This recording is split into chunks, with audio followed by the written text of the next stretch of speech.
The evening sky over Al-Hadi mansion glowed like molten gold as the sun dipped behind the distant dunes. The estate, stretching across several acres of manicured gardens, rose proudly from the landscape. Its architecture, a blend of contemporary elegance and subtle Middle Eastern tradition. Marble fountains whispered in the courtyard, and lantern-lit pathways guided elite guests toward towering glass doors that shimmered under warm lights. Inside, the grand hall breathed wealth. High ceilings, carved with geometric patterns, caught the soft glow of crystal chandeliers. Each chandelier hung like a constellation, throwing fragments of light against the polished marble floor. Classical music drifted through concealed speakers, its gentle notes weaving into the hum of murmured conversations. But the true centerpiece of the room was not the decor. It was the people figures whose names were often found in magazines, boardrooms, and headlines. They arrived in sleek suits and designer gowns, clinking glasses filled with imported champagne. Their topics were predictable: global markets, mergers, technology shifts, politics, and sometimes thinly veiled gossip. Laughter rose and fell like rehearsed performances. Everyone was eager to impress, to be noticed, to be photographed standing beside someone who mattered, and at the center of all these whispered ambitions stood Karim Al-Hadi, the man who had built an empire from the dust of nothing. He was not loud, nor did he crave attention. His presence alone reshaped the room. Tall, composed, and impeccably dressed, he walked among his guests like a quiet storm, observing everything, missing nothing. His eyes, sharp and thoughtful, held a depth that made people straighten their posture when he looked their way, though he had invited the world's most influential minds. Karim often found such gatherings tiring. The conversations were predictable, the flattery excessive. He moved through the crowd politely, offering brief nods and measured smiles. Everyone wanted a moment of his attention, a handshake, or even a sentence they could quote later. But Karim rarely gave more than necessary. A tray clinked quietly behind him. That was Amina, the housekeeper, moving silently and efficiently among the guests. She carried herself with humility, yet with a quiet dignity that often went unnoticed. Her uniform was crisp, her posture straight, and her eyes attentive to every detail. She knew the mansion better than most staff.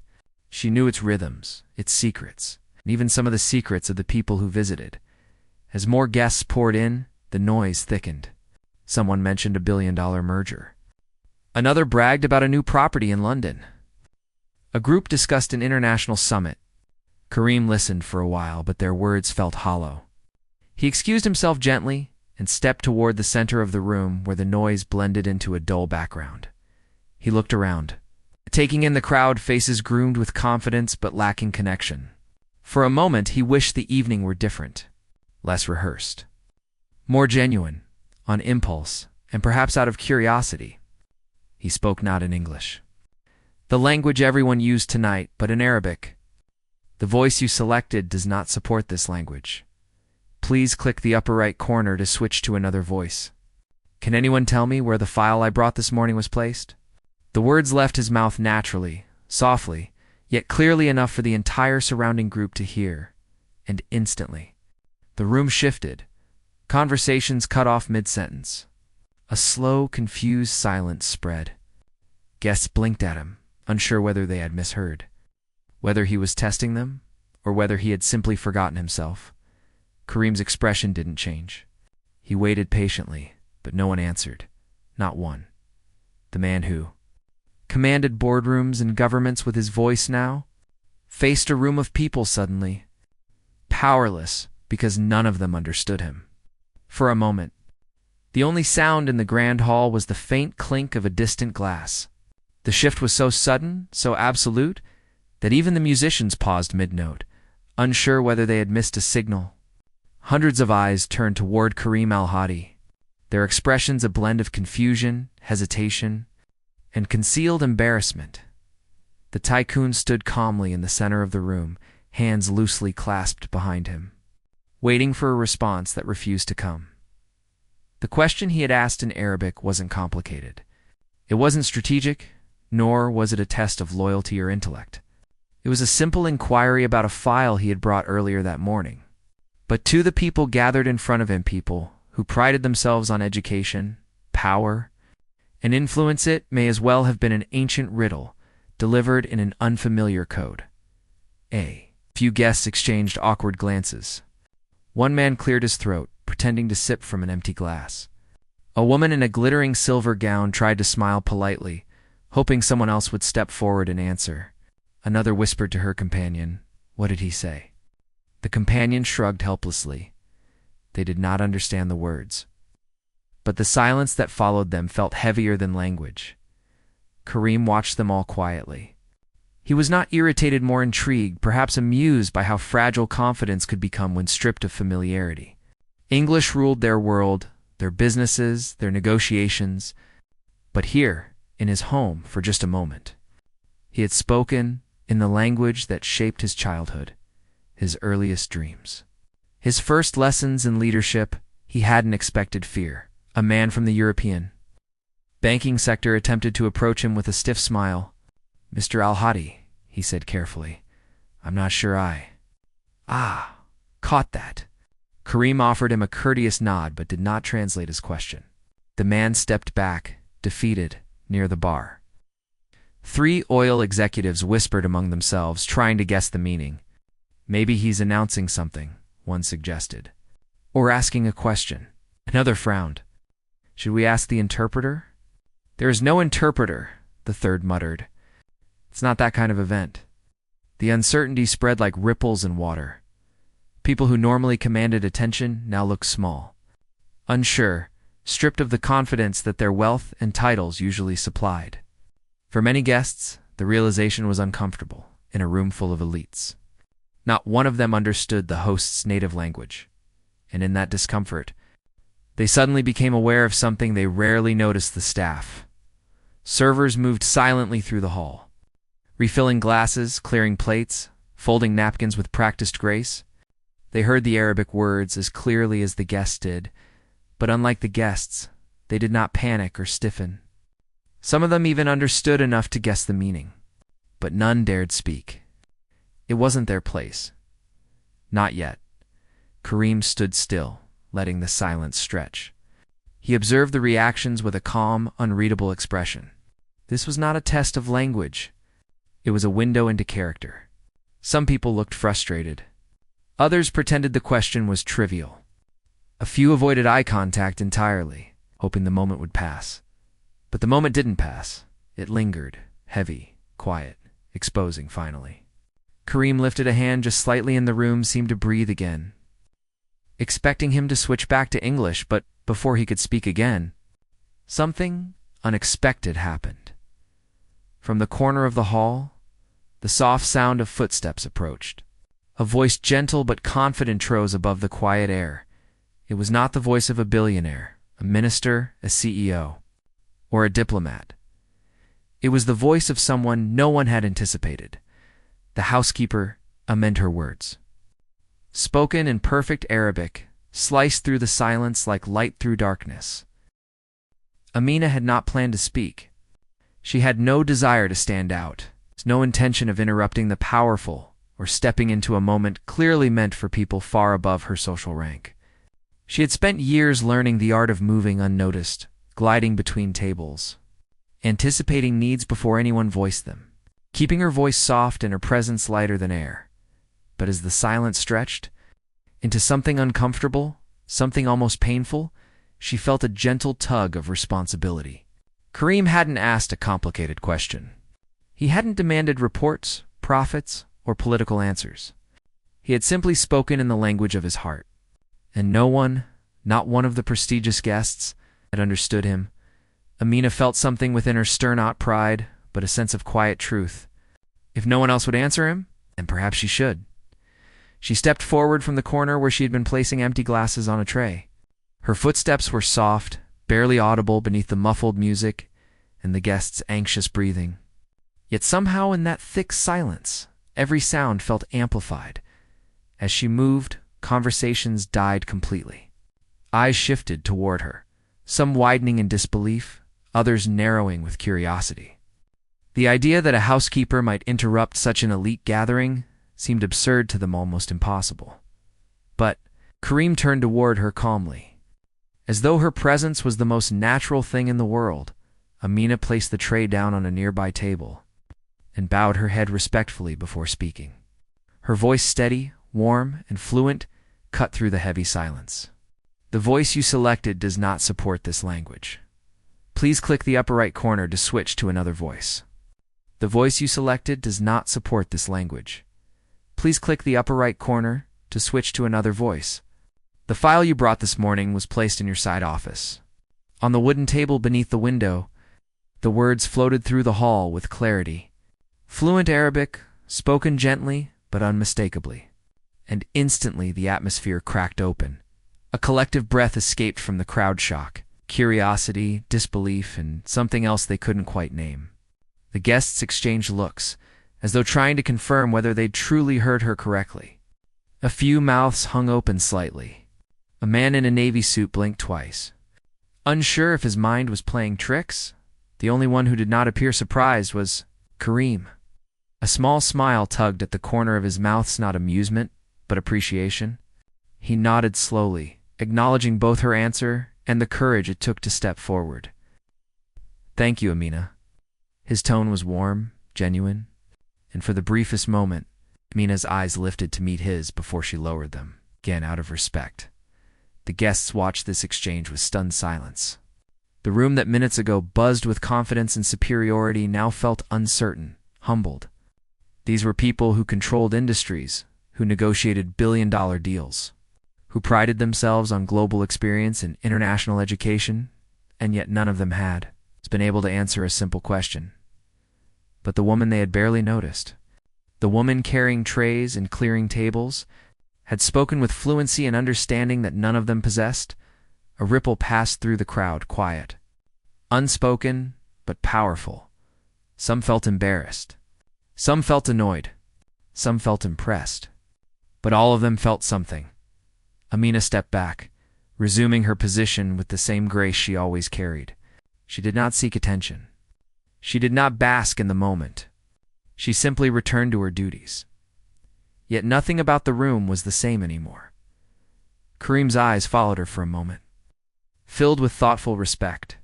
His guests, meanwhile, were left to face an uncomfortable truth, one that had revealed itself quietly through the voice they had never bothered to hear before. In that single moment, Amina, the housekeeper no one noticed, had become the most significant person in the room. For several long seconds after Amina stepped back, the grand hall felt suspended, caught between shock and something deeper, something the guests could not quite name. The chatter that had once filled the room like thick perfume had vanished completely. What remained was an uneasy quiet, a quiet that made people aware of their own breathing, their own thoughts, their own assumptions. Kareem broke the stillness with a small nod, acknowledging the answer Amina had given him. Nothing dramatic, nothing loud, just a simple gesture that carried an unexpected weight. It said he appreciated her, and more importantly, that her voice mattered. The guests watched him, trying to read the expression on his face. Was he impressed? Was he testing them? Did he plan this? Or had he simply spoken naturally and discovered unintentionally? Who among them could truly meet him at the level of understanding? Whatever the answer, the balance of the room had shifted. A cluster of guests near the bar pretended to resume their conversations, but their words were strained, unnatural. "Well, that was unexpected," one murmured, swirling his drink too quickly.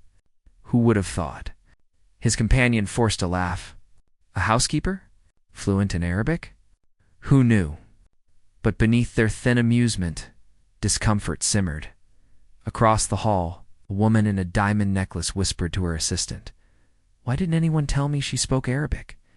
"We should have known." Our assistant looked embarrassed. "Ma'am, we never asked." And that was the truth that stung sharper than anything. None of them had ever asked. None of them had ever even looked long enough to wonder. Meanwhile, Amina continued her work with quiet dignity, adjusting the angle of a tray, wiping a glass, smoothing a linen cloth. She didn't bask in attention or pride. She didn't need to. She had answered because it felt right, because her job was to help maintain the home she served in, not just physically, but respectfully. But the guests could not stop watching her now. Their eyes followed her with a mixture of curiosity and something else. Something closer to guilt. Kareem observed it all with a calm, unreadable expression. He hadn't intended to expose anyone, yet the moment had revealed far more than he expected. He saw the subtle shifts, the way some people now straightened their posture, the way others forced a smile when Amina passed by, the way a few avoided her entirely. Ashamed, a businessman approached Kareem with a chuckle that tried too hard. "Remarkable staff you have," he said, as though complimenting a fine painting. Kareem looked at him steadily. "She is remarkable," he agreed. "Not because she works for me, but because she is intelligent." The businessman's smile faltered, evaporating into silence. Others attempted to recover their composure by speaking loudly about global culture, or languages, or travel as if to prove they were worldly despite the evidence just moments ago. But their voices held a nervous edge, each word revealing more insecurity than sophistication. Not everyone reacted with discomfort. A few guests watched Amina with genuine admiration. A woman from a diplomatic family nodded respectfully at her when their eyes met. Another man, a quiet entrepreneur, murmured, "Impressive." But even they understood what the moment exposed. Influence didn't guarantee understanding, and titles didn't guarantee wisdom. Kareem's gaze drifted toward Amina once more. He didn't see a maid. He saw a capable woman who had courage when others remained silent. A woman who understood him in a way the world's most powerful people had failed to. And while the guests were still processing the shock, Kareem made a decision that would not only shift the evening, but change Amina's life. He stepped forward, his voice carrying across the hall, not loud, but grounded with authority. "Everyone," he said in English, drawing their full attention. "There is something I would like to share." The room fell into an even deeper silence, aware that whatever came next would redefine the entire evening. The moment Kareem spoke, the entire hall shifted its focus toward him. Conversations died instantly. Guests straightened, adjusting their cuffs, smoothing their dresses, preparing themselves for an announcement they assumed would be about business, charity, or some strategic alliance. But Kareem's eyes weren't on them. They were on Amina. She stood near the side table, hands folded neatly in front of her, trying not to draw attention. Her heartbeat thudded softly in her chest, though her face remained calm. She had answered a question, nothing more. She couldn't understand why the room now looked at her as though she had changed the course of the evening. Kareem gestured for her to step forward. "Amina," he said gently, "would you come here for a moment?" A ripple of surprise moved through the room. Staff members were rarely addressed publicly, let alone invited to stand before a crowd of billionaires and dignitaries. Amina hesitated but obeyed, walking with quiet grace until she stood beside him. She bowed her head respectfully, avoiding the gazes of the guests. Kareem turned to face the crowd, his voice calm but firm. "I asked a simple question," he began, "and in a room filled with some of the world's most educated and experienced people, only one person understood me." Some guests shifted uncomfortably. Others looked at the floor. "A language," Kareem continued, "is not merely a tool. It is a window into a person's culture, their identity, their history." Tonight, Amina reminded us of something important, that wisdom, skill, and understanding do not belong to one class of people. A murmur swept through the hall soft. Humbled, reflective, he turned to her again. "You answered with confidence. You stepped forward when everyone else hesitated. That takes courage." Amina lowered her eyes, her cheeks warming in a mixture of pride and disbelief. Kareem continued, "Amina has been part of this household for years. Quiet, hardworking, dedicated. Yet I realize now that I never asked her about her past, her education, her talents." Oh, he paused, letting the words sink in, and I should have. The guests exchanged glances, some thoughtful, some ashamed. Many of them had walked past Amina dozens of times without really seeing her. Then, Kareem spoke the words that stunned the room completely. From this day forward, he said, I would like Amina to join my administrative team. Her linguistic skills and her calm presence would be an asset in managing the household's affairs. And perhaps more. A silence fell so deep, it felt like the whole hall inhaled at once. Amina's hands trembled slightly. Sir? She whispered, I don't know what to say. Kareem smiled warmly. Say yes. Your abilities deserve recognition. Not just from me, but from everyone. Tears gathered in her eyes, though she fought to keep them from falling. No one had ever offered her such a chance. No one had ever seen her this way, not as a servant, but as a person with potential. I accept, she said softly. Her voice filled with gratitude. A gentle applause began at the back of the hall. Then it spread slowly at first, then stronger. Not polite applause, not forced, but genuine. For the first time that evening, the guests applauded not for a billionaire, not for wealth or power, but for a woman they had overlooked until her voice changed everything. Amina bowed her head, tears finally rolling down her cheeks. Kareem placed a reassuring hand on her shoulder, and in that moment, beneath the glow of the chandeliers, surrounded by people who finally saw her worth, Amina realized something powerful. Sometimes life changes, not with a shout, but with a whisper.